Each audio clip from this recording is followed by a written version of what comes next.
Hello, good morning. How are you today? My video for today. This is Hannah Love, ang inyong lingkod. Kumusta kayo sa lahat ng mga followers ko?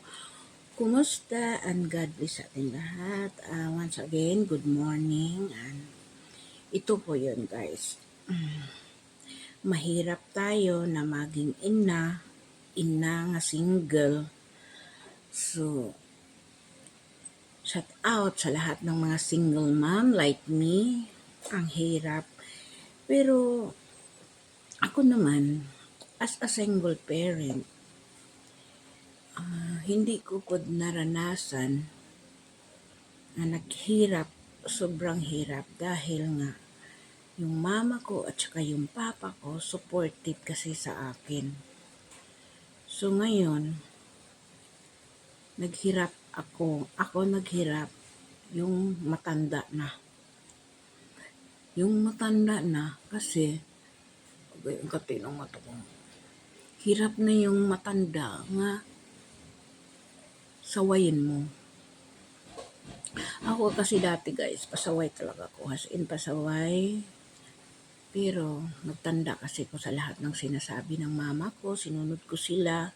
So hindi ko sinunod yung puso ko at isip ko. Sinunod ko yung teenager pa ako. Pero yung nangyari na sa akin, magkaroon ako ng anak na hindi ko natapos sa pag-aral dahil sa yung kalandian or madali ka mapusok ang puso. Kapag may crush, akala mo yun na. So, yun. Nagsisisi naman ako kasi dahil yun hindi ako nakatapos pag-aral. Pero, kailangan nagawa mo na yung isang hakbang nga mali. Magtanda ka na or mag-ingat ka na. Huwag mo na kasi mayroon ka ng mga anak. Ako kasi nagtrabaho ko, how many years ako nagtrabaho. So, mga dalawang dekada. Basta, ang hirap guys, ang hirap. Kasi mula yung naghiwalay kami sa asawa ko, trabaho, has in trabaho hanggang ngayon, wala trabaho, wala na. Hindi mo na maisip yung masyal, hindi mo na naisip nga pumunta ka ng ganun, parang ma-enjoy ka. Hindi. Pero, okay lang kasi yun nga kasi kulang sa financial. Ang hirap guys, hindi na ako nakaroon ng mga banding-banding masyado tuwing na lang December.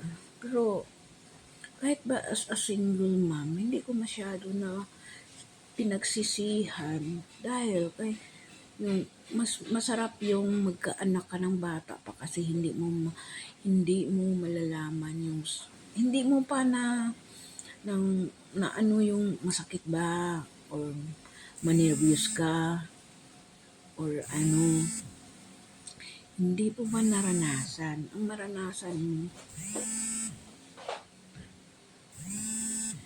wait.